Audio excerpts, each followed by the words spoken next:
This boarding pass looks fraudulent." The word fraudulent hung in the air, attaching itself to Zara, the black woman in the minds of nearby passengers. Suspicion spread like contagion.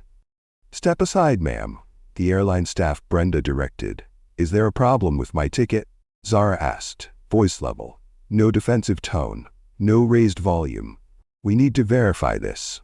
Step aside, please." Brenda Stone suggested she'd found contraband rather than a valid first-class boarding pass. She made a show of typing into her computer, glancing occasionally at Zara with poorly disguised skepticism. Soon, Captain Victoria Westbrook entered and slapped Zara hard across the face, the impact echoing through the suddenly silent cabin. "Would you like to know what caused the slap that ended careers and exposed a system that had been hiding in plain sight?" This story reveals the best karma that happens when a woman who was assumed to be nothing and slapped because of her skin color stood up and revealed who she really was. If you stand against injustice and prejudice, comment "Justice for Zara" in the comments and click on the subscribe button to enjoy more of these stories. This was how it all started. Commander Zara Jackson. Every morning for 20 years, her alarm had jolted her awake at 4:30 a.m. This morning was no different. Except today, she wasn't reaching for her uniform. One day without the badge, she told herself, sliding open her closet door. After decades of representing her department, today she'd travel as herself, just another passenger heading to Chicago for the National Police Chiefs Conference. Her fingers hesitated between outfits before settling on comfortable clothes. "No one needs to know who I am today," she thought, checking her travel app. The notification had surprised her yesterday. "Congratulations, your first-class ticket is ready." Zara smiled, tucking her police chief's badge into an inner pocket of her carry-on. "Won't need this today," she whispered, not knowing how wrong she was. Across town, in the gleaming pilot's briefing room of Atlantic Airways, Captain Victoria Westbrook commanded attention. "We're seeing a disturbing trend in passenger demographics," she remarked to flight attendant Melissa Parker, her voice just low enough for privacy. "The airline is letting just anyone into first class these days." Melissa nodded, understanding the unspoken message. "Don't worry, Captain. I know exactly how to handle them when they try to sit where they don't belong." Tori straightened her already perfect uniform. "That's why I requested you for first class, Melissa. You understand our clientele. The standards we maintain aren't just about service. They're about preserving a certain atmosphere." Their laughter carried across the room as diverse crew members exchanged glances. They knew what was coming. But on this particular Tuesday morning, on Flight 1143 to Chicago, the ending would be different. The terminal at Newark International bustled with morning travelers, a sea of humanity rushing to destinations unknown. For most, it was just another Tuesday. For Zara Jackson, it was about to become the most documented example of racial profiling in aviation history. At the airport, Zara noticed a Hispanic family, mother, father, 3 young children, struggling with the airport directory, confusion etched across their faces as they tried to decipher gate numbers in their limited English. Without hesitation, Zara approached them and offered them help in fluent Spanish, a skill she had developed during her community policing years. The family's relief was immediate as she translated gate information and pointed them toward their destination. The mother grasped Zara's hand in gratitude, and for a moment, Zara remembered why she had entered public service 2 decades ago. To help people navigate systems not designed with them in mind. This simple act of kindness caught Captain Victoria Westbrook's eye as she strode through the terminal, pilot's cap tucked under her arm, authority radiating from her pressed uniform. She paused, observing the interaction with narrowing eyes. "When you're finished," Tori called out, not even waiting for Zara to turn around, "clean up that spill near the lounge. It's been sitting there for 20 minutes. Her voice carried the unquestioned expectation of immediate compliance. Zara straightened, recognition dawning. "I'm a passenger," she explained calmly, "not an airport employee." No anger in her voice, no indignation. Just a simple correction of fact. Tori's expression didn't change. No embarrassment, no apology. Instead, her lip curled slightly. "You all look the same in this terminal," she muttered, loud enough to be heard before continuing her privileged path through the concourse. The words hung in the air like smoke. The Hispanic father looked at Zara with concern, understanding crossing cultural barriers. He'd heard such comments before, perhaps directed at him, but Zara just took a deep breath. 20 years in law enforcement had taught her which battles to fight. This one, she decided, wasn't worth it. Not yet. 15 minutes later, Zara approached the security checkpoint. Business travelers removed laptops with practiced efficiency. Zara's carry-on contained nothing unusual: clothes for 3 days, toiletries, conference materials. A small gift for her daughter. The scanner showed no threats. Green light, all clear. And yet, "Step aside, ma'am," a TSA agent directed, blue-gloved hand already reaching for her bag. Random screening. His name tag read Hoffman. His eyes never quite met hers. Random. The word hung in the air as 3 white businessmen walked through without a second glance. Random as an elderly white couple was waved forward with smiles. Random as a white teenager with a backpack full of electronics passed without question. Random as a stream of non-black passengers flowed through the checkpoint unimpeded. The statistical improbability of such randomness wasn't lost on Zara. Agent Hoffman's hands were unnecessarily rough as they rummaged through Zara's meticulously packed belongings. Items carefully arranged, now jumbled without care. "What's this hard object?" he demanded, voice deliberately loud enough for others to hear, creating a spectacle of suspicion. "Just my travel toiletries case." Zara responded evenly, maintaining the composure that had carried her through countless high-pressure situations. The transparent case clearly showed a toothbrush, facial cleanser, moisturizer, ordinary items carried by millions of travelers daily.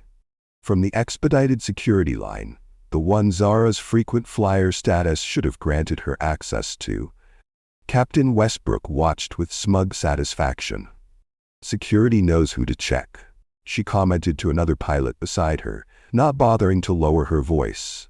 The other pilot smiled but remained silent. Complicity through inaction. After finding nothing suspicious. "You're free to go, ma'am," he said, hastily repacking her bag, avoiding eye contact. No apology, no acknowledgement of the unnecessary delay or invasive search. Just sudden, uncomfortable efficiency born of self-preservation rather than respect. But the damage was done. Captain Westbrook had noted Zara's face with new interest, following her movement through the terminal with predatory focus. Something about this passenger bothered her. Whatever the reason, Zara had become a target. The pattern continued at Gate 37, where Premium Airways Flight 1143 to Chicago prepared for boarding. The electronic board showed on-time departure. First-class passengers gathered near the priority lane, their status marked by subtle signifiers. Premium luggage, tailored clothing, the casual confidence of those accustomed to preferential treatment. Zara approached the first-class line. Boarding pass ready. The gate agent, Brenda Williams, wearing the same silver wings pin that adorned flight attendant Melissa Parker's uniform, looked up. Her eyes flicked momentarily to Captain Westbrook, who stood nearby pretending to review flight papers. A silent communication passed between them, imperceptible to most, but obvious to Zara, who had spent her career reading such subtle signals. "Economy boarding isn't for another 45 minutes, Brenda announced loudly, ensuring nearby passengers turned to stare. Her voice carried deliberate authority, designed to create public embarrassment. Zara placed her boarding pass on the counter without comment. Years of de-escalation training guided her response, calm, factual, devoid of the emotion Brenda sought to provoke. She understood the game being played. Create a reaction, then use that reaction to justify escalation. Brenda examined the pass as though it was written in hieroglyphics, turning it over, holding it up to the light. "This seems unusual," she declared, drawing out the moment, inviting onlookers to join her suspicion. "Is there a problem with my ticket?" Zara asked, voice level, no defensive tone, no raised volume, nothing that could be mischaracterized as aggressive or confrontational, terms so often applied to black passengers who merely questioned mistreatment. "We need to verify this. Step aside, please." Brenda's tone suggested she'd found contraband rather than a valid first-class boarding pass. She made a show of typing into her computer, glancing occasionally at Zara with poorly disguised skepticism. While Zara waited, 5 white passengers approached the same counter. Each received a cursory glance at their documents, a smile, "Have a wonderful flight." No verification, no scrutiny, no delay.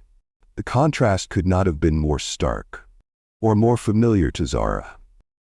From her position near the jet bridge entrance, Captain Westbrook nodded approvingly at Brenda's performance. This choreographed humiliation had an audience of one. The captain whose approval mattered more to Brenda than professional ethics or basic human decency. The orchestration became more obvious when Brenda summoned her supervisor, voice pitched to Carrie. "I think we have a fraudulent boarding pass." The word fraudulent hung in the air, attaching itself to Zara in the minds of nearby passengers. Suspicion spread like contagion. The supervisor, Michael Chen, 15 years with the airline, approached with the wariness of someone who had seen this scenario before. He reviewed the computer system with practiced efficiency, fingers moving rapidly across the keyboard. "The ticket is valid," he confirmed, turning the screen to show Brenda. "First class seat 2A. Purchased 3 weeks ago. The passenger is a platinum member." Brenda's disappointment was visible. "Are you sure? It doesn't seem right." The implication was clear. Some passengers didn't belong in first class regardless of their ticket status. That's when Captain Westbrook inserted herself directly into the situation, striding over with manufactured concern. "Is there an issue with boarding?" she asked, as though she hadn't been monitoring the situation from the beginning. Her captain's uniform carried weight, the ultimate authority on this aircraft, her word nearly law while in command. "This woman has what appears to be a first-class ticket," Brenda explained, emphasis revealing her skepticism. She said, "this woman," rather than "this passenger," a subtle dehumanization that didn't go unnoticed by those familiar with discriminatory language. Captain Westbrook took the boarding pass from Michael's hand without asking. "How exactly did you obtain this?" she demanded of Zara. "These are expensive." The question itself revealed the assumption that Zara couldn't possibly afford such luxury, that her presence in first class required explanation, that she must justify her right to occupy the space. "I bought it with my money," Zara replied, adding pointedly, "not that it's relevant." Her tone remained professional, but the additional comment revealed the first crack in her patient facade. "Well, we need to verify your payment method," Captain Westbrook insisted. "Fraud is common." She emphasized the word fraud, ensuring nearby passengers associated it with Zara. Fraud is common, but the verification only seemed necessary for some passengers, didn't it? The selective enforcement, the disparate treatment, the pattern so clear it might as well be painted in neon lights. Michael shifted uncomfortably, professionalism warring with self-preservation. Working for an airline meant respecting the captain's authority, but his training also included non-discrimination policies. "Captain, the ticket is confirmed in our system," he said, trying to resolve the situation without direct confrontation. "I'm responsible for flight security." Captain Westbrook responded, the weight of her uniform backing her words. "I want this verified again." Not a request, but a command. Another 10 minutes passed. 10 minutes of deliberate delay, 10 minutes of quiet humiliation, as other passengers continued boarding, 10 minutes of Zara standing aside while her right to travel was questioned. Some passengers glanced her way with curiosity or sympathy. Others avoided eye contact, witnessing the discrimination but unwilling to intervene. A call was made to customer service. Zara's account was verified again. Her platinum status confirmed. Every possible verification performed while she stood waiting, dignity intact, despite the orchestrated effort to undermine it. Finally cleared to board, Zara walked down the jet bridge, aware of Captain Westbrook following closely behind her. The confrontation wasn't over, it was merely changing venues.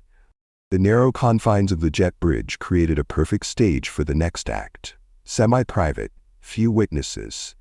Zara isolated from potential allies. Just before the aircraft door, Captain Westbrook made her move. "This bag is oversized," she declared, suddenly grabbing Zara's standard carry-on, the same bag that thousands of passengers brought on board daily without comment. The same bag that had accompanied Zara on 87 flights over the past 3 years without issue. "Please don't touch my personal belongings," Zara requested, voice firm but controlled. A reasonable boundary, professionally stated. But Captain Westbrook's authority had been challenged 3 times now. By Zara's polite correction in the terminal, by her valid first-class ticket, and now by her request for basic respect. In the captain's world, such challenges could not stand, especially from someone she deemed inferior. The captain's response was immediate and violent. She yanked the bag with unnecessary force, causing it to spill open, contents scattering across the jet bridge floor. Zara's neatly folded clothes, conference materials, toiletry bag, the snow globe for her daughter now rolling toward the edge of the walkway. "What are you hiding in here?" she demanded, kicking the toiletry bag aside with her polished shoe. The accusation was baseless. The bag had passed security screening, had been verified multiple times, but the humiliation was the point. Power exercised simply because it could be. "Nothing," Zara responded, maintaining her composure even as several passengers pulled out phones to record the escalating situation. "You're being aggressive now," Captain Westbrook claimed, the classic inversion, portraying the calm black woman as threatening, while her own actions became increasingly volatile. It was a tactic Zara had seen countless times in her law enforcement career. Aggressors claiming victimhood, authority figures manufacturing threats where none existed. Zara bent to collect her belongings, dignity intact despite the deliberate humiliation. The snow globe had stopped just short of falling. Her conference materials spread across the floor, her private possessions now public spectacle. "I'll be filing a complaint," she said quietly, knowing the words themselves carried little weight in a system designed to protect those with authority. "What would you do if you were discriminated against at the airport? Would you record it? Or look away, pretending it isn't happening?"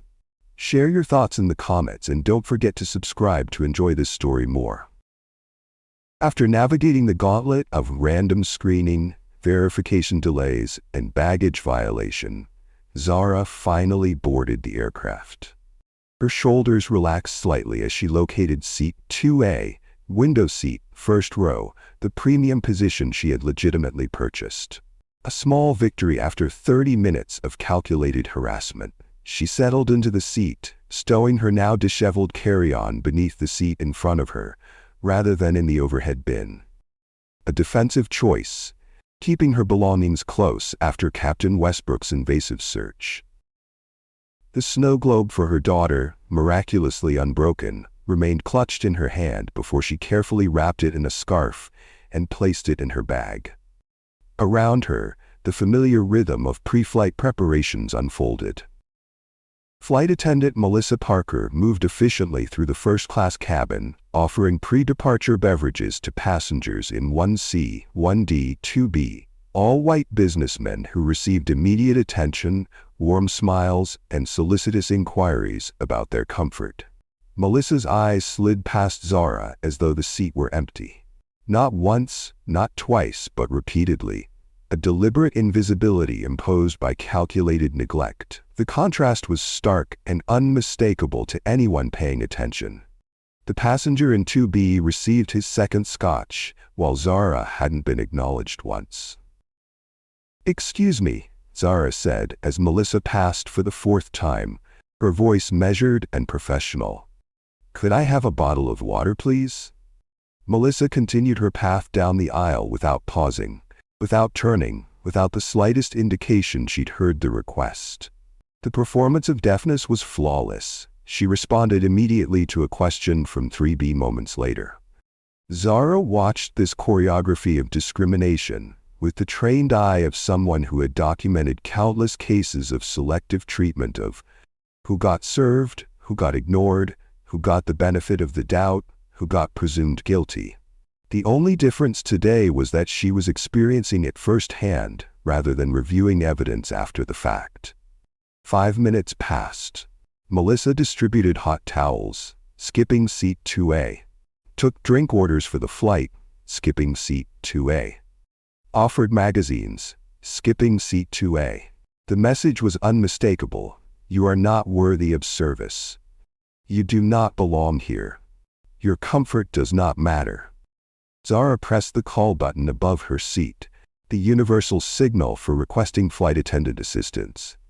Within seconds, Melissa reached up and deactivated it without a word, without even looking at Zara, continuing her preparations as though nothing had happened. The passenger in 2B, a middle-aged white man in an expensive suit, observed this exchange with growing discomfort.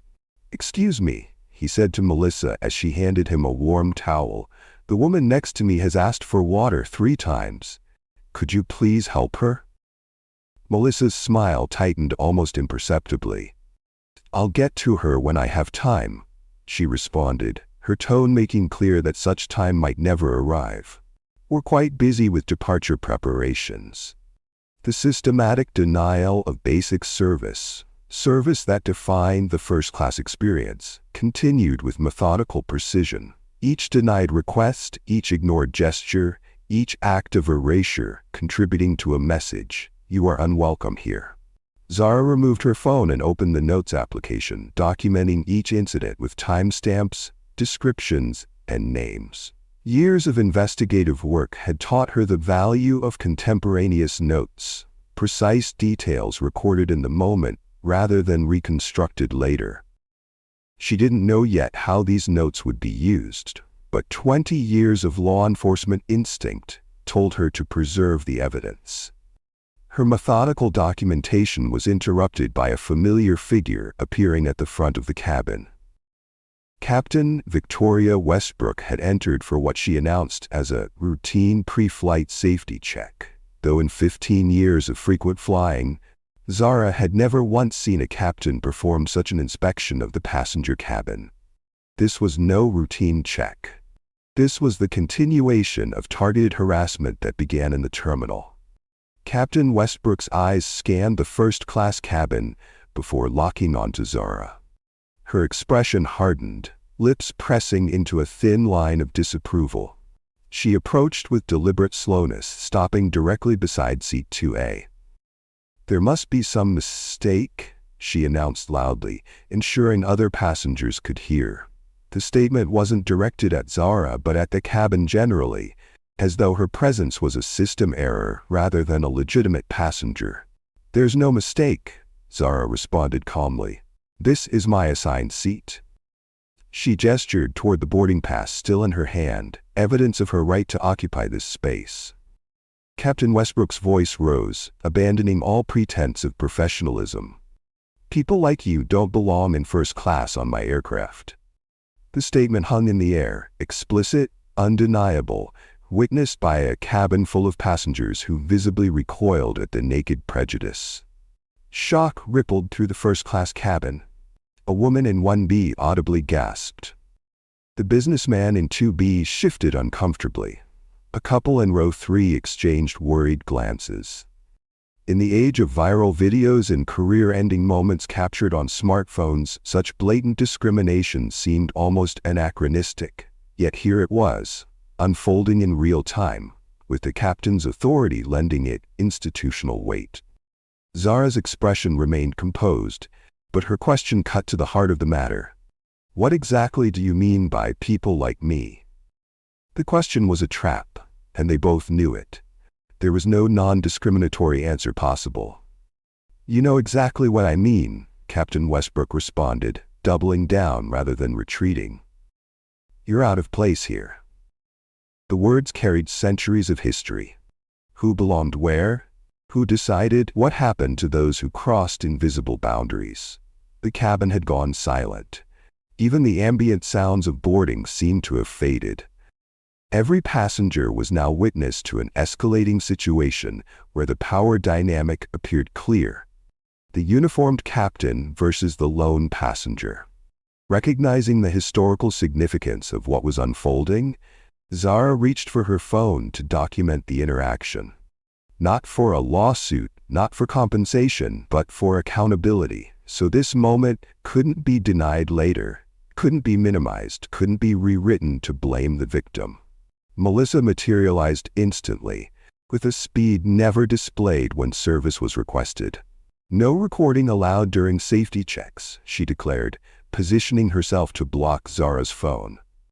The coordination between captain and flight attendant revealed their practice dynamic. One created the confrontation, while the other enforced arbitrary rules to prevent documentation. But it was too late. Other passengers had begun recording. In seats 1D, 3A, and 4C, smartphones were discreetly capturing what had transformed from casual discrimination to something approaching public spectacle. Captain Westbrook's frustration escalated as she realized she was losing control of the narrative. She pointed her finger directly in Zara's face, close enough that Zara could feel the displacement of air, the physical intrusion of personal space. You're being disruptive, she accused, voice tightening with anger. The accusation was absurd on its face. Zara hadn't moved from her seat, hadn't raised her voice, hadn't done anything but exist in a space Captain Westbrook believed she shouldn't occupy. I'm sitting quietly in my assigned seat, Zara responded, still calm, still measured, still professional despite the escalating harassment. Her hands remained visible on the armrests, a habitual position from years of de-escalation training. Nothing that could be misinterpreted as threatening. Nothing that could justify further escalation. But Captain Westbrook wasn't interested in de-escalation. Your tone and body language are aggressive and threatening, she claimed, manufacturing a reality that existed only in her perception. It was a familiar tactic to anyone who had studied or experienced racial profiling. Interpret neutral behavior as threatening when performed by certain bodies. The businessman in seat 2B, who had witnessed the entire interaction from a distance of less than 2 feet, finally intervened. She hasn't moved or raised her voice, he said, addressing Captain Westbrook directly. Stay out of this. Captain Westbrook snapped, her authority now openly challenged by a passenger she would typically treat with deference. She's creating a hostile environment. The irony of the statement was lost on no one present. The only hostility emanated from the captain herself, the atmosphere tense solely because of her escalating behavior. Zara recognized the dangerous trajectory of the situation. The only hostility is coming from you and your staff, she stated factually, her voice still calm but direct. The truth of the statement, validated by every witness present, pushed Captain Westbrook past her breaking point. That's it, she declared, face flushing with anger. Melissa, call security to remove this passenger. Melissa moved to the cabin intercom with practiced efficiency. The same efficiency notably absent when service was requested. Security to first class, she announced, disruptive passenger. The words echoed through the aircraft, transforming a first-class seat into a crime scene, a paying passenger into a suspected threat.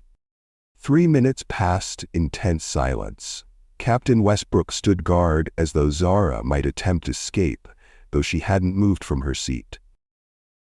Passengers continued recording discreetly, documenting what many already recognized as a career-ending abuse of authority.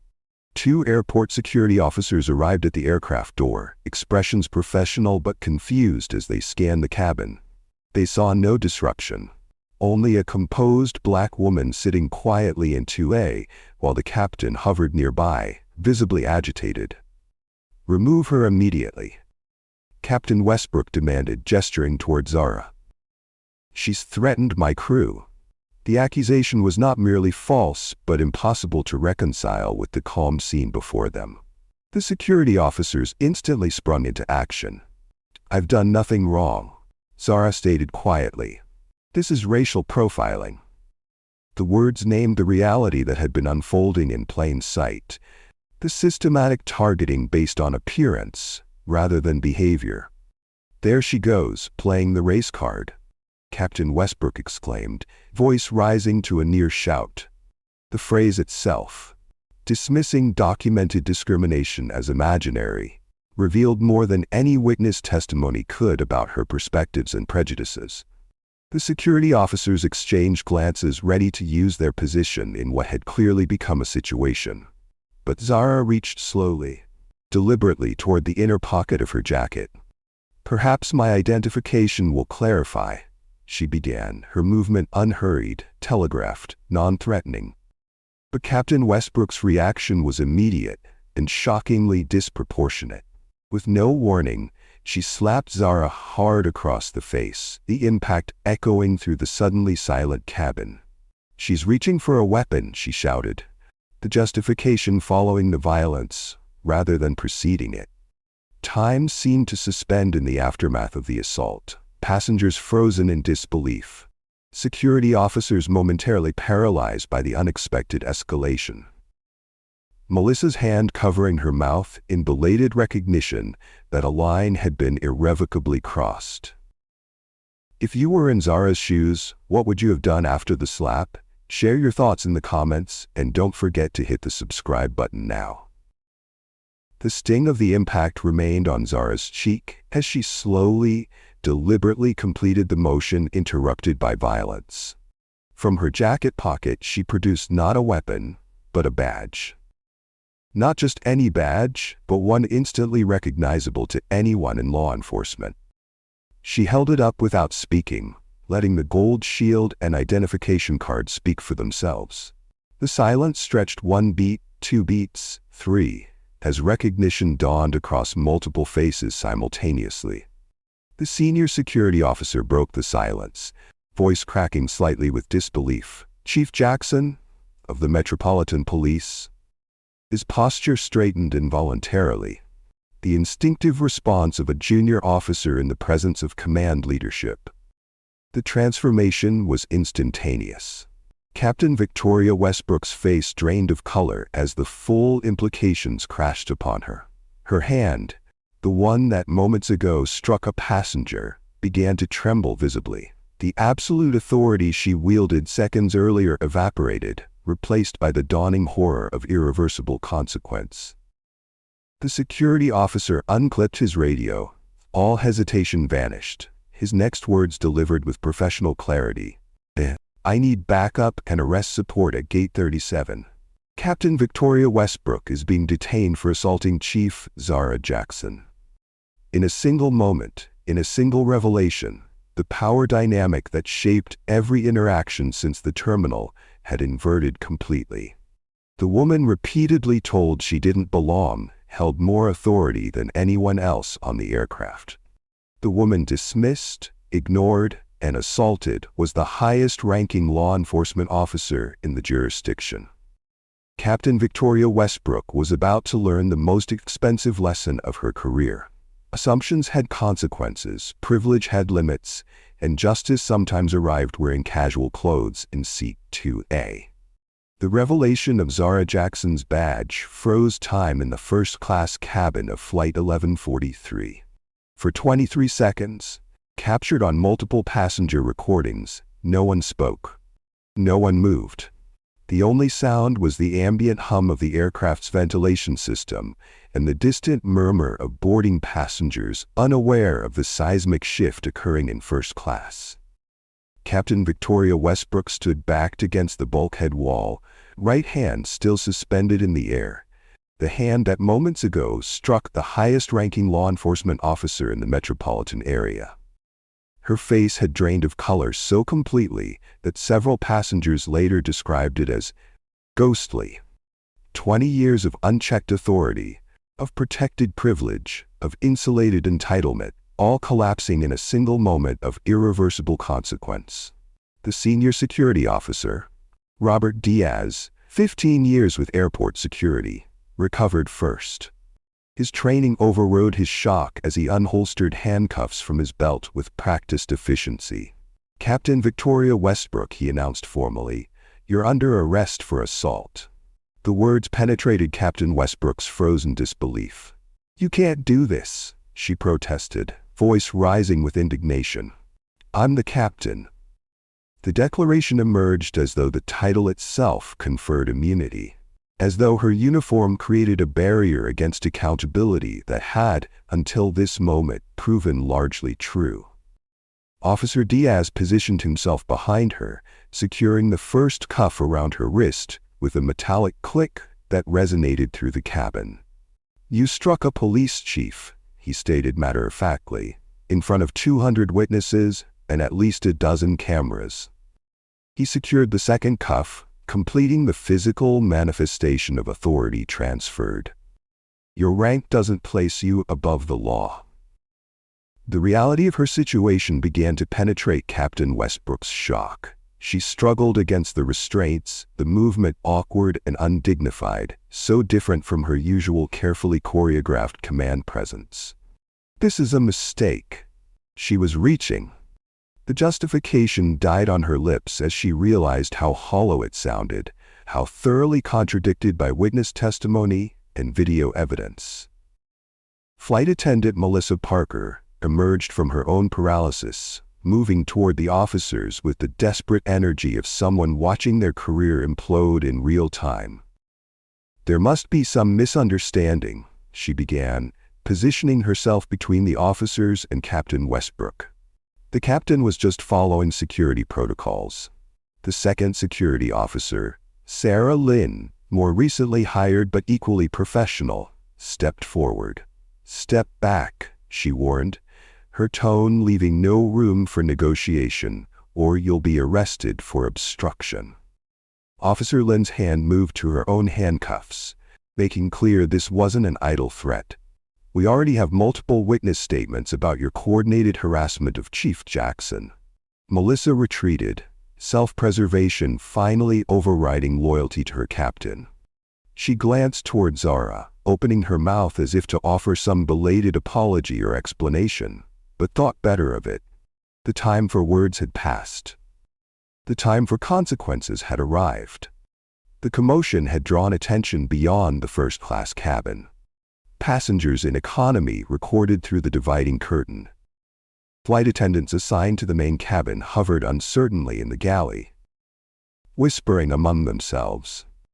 Word spread through the aircraft with the viral efficiency of shocking news. The captain slapped a passenger. The passenger is a police chief. They're arresting the captain. The airline station manager, Kenneth Williams, 22 years with Atlantic Airways, rushed on board, face flushed with exertion and alarm. He had received 3 emergency alerts simultaneously: captain being arrested, high-profile passenger assaulted, departure delayed. The confluence of operational, legal, and public relations disasters had propelled him from his office to Gate 37 in record time. "Chief Jackson," he began, approaching Zara with the caution of someone nearing an unexploded ordnance. "I'm mortified." The apology fragmented as he struggled to find words adequate to the situation. What corporate language addressed a chief of police being racially profiled and physically assaulted by airline staff?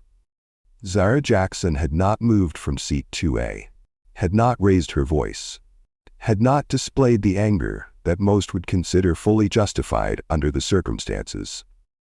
"I want all security footage preserved immediately," she stated, voice professional but firm. Not a request, but a directive from the highest law enforcement authority in the jurisdiction.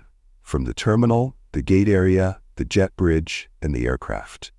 Every camera, every angle. She knew from experience how quickly evidence could disappear when powerful institutions faced liability. Kenneth nodded rapidly, already typing directives into his tablet. "Of course, Chief, I've already." His tablet chimed with an incoming video call, interrupting his response. The screen displayed "Incoming, CEO Emergency Protocol" in flashing red letters. Within 90 seconds of Captain Westbrook's arrest, the incident had escalated to the highest levels of Atlantic Airways. The corporate machinery that typically insulated frontline staff from consequences had reversed direction, now operating at unprecedented speed to distance the airline from the unfolding catastrophe. Kenneth turned the tablet to display the video conference. Premium Airways CEO Richard Hamilton appeared. Hamilton's expression reflected the gravity appropriate to a $42 billion company facing potential brand annihilation via viral video.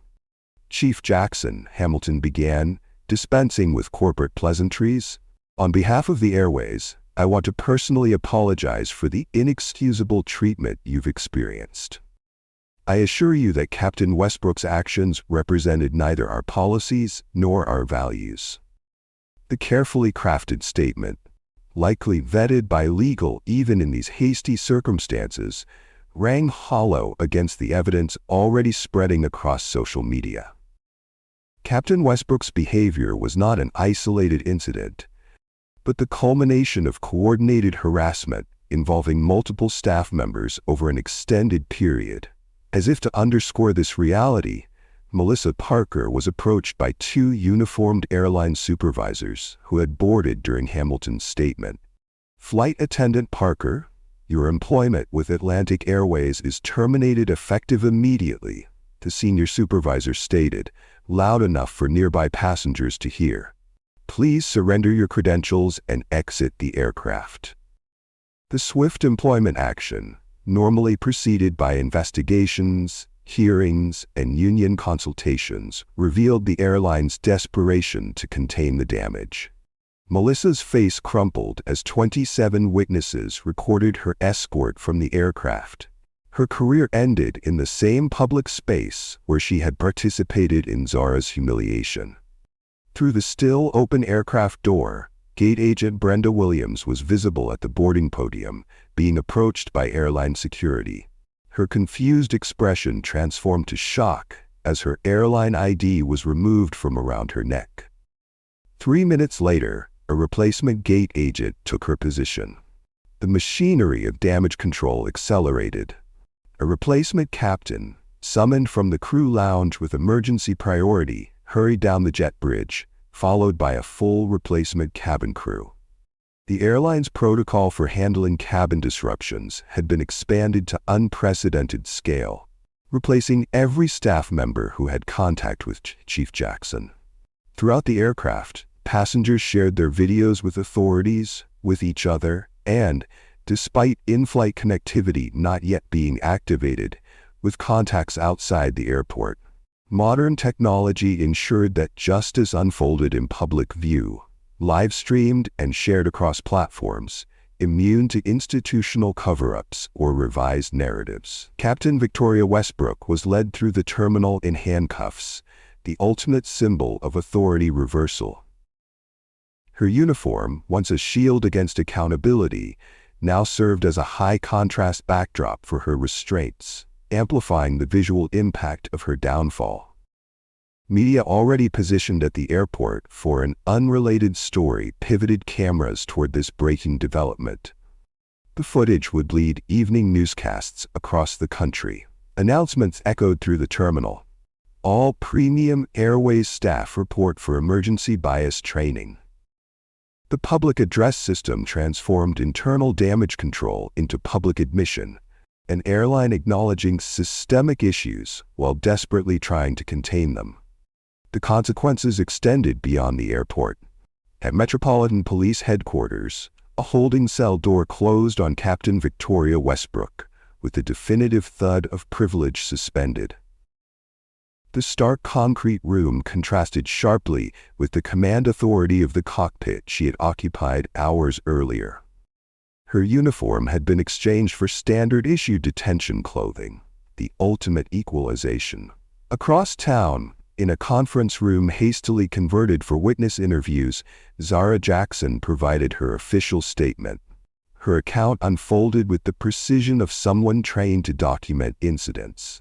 Chronological, factual, devoid of emotional characterization, but rich in verifiable detail. Her notes from the aircraft proved invaluable, contemporaneous documentation strengthening an already overwhelming case. In the booking area, Captain Westbrook's mugshot captured a woman unraveling in real time. The shell-shocked expression, eyes wide, mouth slightly open, revealed someone encountering genuine accountability, perhaps for the first time. The photograph would appear on news sites within hours, juxtaposed with images of her professional airline headshot in a visual before and after of consequences realized. Back at the airport, Chief Jackson reviewed passenger testimonies collected by responding officers. What emerged was not merely documentation of today's incidents, but a pattern stretching back through Captain Westbrook's career. A black businessman recalled being questioned about his first-class ticket 3 months earlier. A Middle Eastern doctor described being removed from a flight after Captain Westbrook claimed she was uncomfortable with his presence. A Hispanic flight attendant shared being reassigned from Captain Westbrook's flights after the captain complained about her communication skills despite her perfect English. The pattern extended beyond a single day, beyond a single target, revealing systematic discrimination operated with institutional protection. Until today, a representative from the Federal Aviation Administration arrived at police headquarters within 3 hours of the incident. Unprecedented speed for a regulatory agency typically deliberate in its processes. Their statement was unequivocal. Captain Westbrook's pilot license is suspended pending investigation. The provisional action, typically reserved for pilots suspected of substance abuse or severe safety violations, reflected the gravity with which the incident was being treated at federal levels. As evening approached, Captain Victoria Westbrook sat alone in a holding cell, awaiting arraignment. Chief Zara Jackson prepared to address a hastily assembled press conference. And across social media platforms, #FlyingWhileBlack became the #1 trending topic worldwide, millions of users sharing their own experiences of discrimination in aviation. What happened on Flight 1143 was never just about one slap. It was about who belonged where, who decided, and what happened when unchecked authority met unexpected power. Few days later, inside courtroom 4B, former Captain Victoria Westbrook sat at the defendant's table in a conservative Navy suit that couldn't quite disguise how much weight she'd lost during pretrial detention. Gone was the commanding presence, the reflexive authority, the unquestioned confidence that once radiated from her uniform. In its place sat a woman diminished, not by accountability itself, but by her lifelong assumption she would never face it. Judge Eleanor Michaels, 32 years on the federal bench, known for neither leniency nor excessive harshness, reviewed the file before her with deliberate thoroughness. The courtroom held its collective breath as she looked up, removing her reading glasses in a gesture courtroom regulars recognized preceded significant statements. The defendant has pled guilty to all charges, Judge Michaels began, her voice carrying effortlessly through the hushed space. Based on the overwhelming evidence and the plea agreement reached with prosecutors, this court sentences you 6 months probation, 200 hours of community service, and, perhaps most significantly, a lifetime ban from employment in the aviation industry. This case, Judge Michaels continued, leaning forward slightly for emphasis, sends a message that no position of authority places you above the law. The uniform you wore was meant to signify responsibility, not immunity. Your actions betrayed the trust placed in you by your employer, your passengers, and the public. Westbrook kept her gaze fixed on the table before her, nodding almost imperceptibly as the judge detailed the terms of her probation, including mandatory anti-bias training, community service in underserved communities, and permanent surrender of her pilot's license. Across town, in a corporate conference room, 73 floors above the city, the Airways executives signed the final documents on a $40 million class action settlement. The fund would compensate not only the passengers of Flight 1143 who witnessed the discrimination, but hundreds of other travelers who came forward with similar experiences once the case became public. The settlement included non-monetary provisions that would transform industry practices, mandatory bias training for all customer-facing staff, revised complaint procedures, transparent tracking of discrimination reports, and perhaps most significantly, the permanent industry blacklisting of gate agent Brenda Williams and 5 other employees whose pattern of discriminatory behavior was revealed during discovery. But justice served was only the beginning. True accountability required system change. 6 months after Flight 1143, Chief Zara Jackson stood before a joint task force of transportation executives, regulatory officials, and civil rights leaders. No longer in the casual clothes of that fateful day, she wore the formal uniform of her office, stars on her shoulders reflecting the overhead lights as she outlined implementation strategies for the new federal guidelines. Accountability without systemic change is just theater, she told the assembled leaders, her quiet authority commanding the room without raising her voice. Our goal is not punishment, but transformation, creating systems where such incidents become impossible rather than merely punishable. The transformation unfolded across the industry with remarkable speed.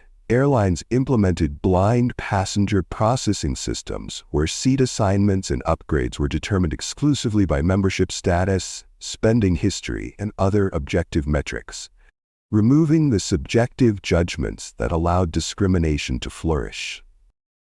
An anonymous reporting system, accessible via QR codes on boarding passes and in-flight materials, created unprecedented transparency. Reports increased by 300% in the first month, not because incidents had increased, but because passengers now believed reporting would lead to action rather than indifference. Perhaps most significantly, security footage from airports, gates, and aircraft was now automatically preserved when complaints were filed, eliminating the convenient technical difficulties that previously allowed evidence to disappear. The measure, originally resisted as costly and logistically challenging, became mandatory after 3 major airlines discovered their implementation resulted in 70% fewer discrimination claims within 90 days. The behavior changing when accountability became inevitable rather than theoretical. A diverse hiring initiative transformed airline staff demographics, particularly in leadership positions. The industry that once prided itself on a certain look, code for exclusionary hiring practices, now showcased diversity in recruitment materials.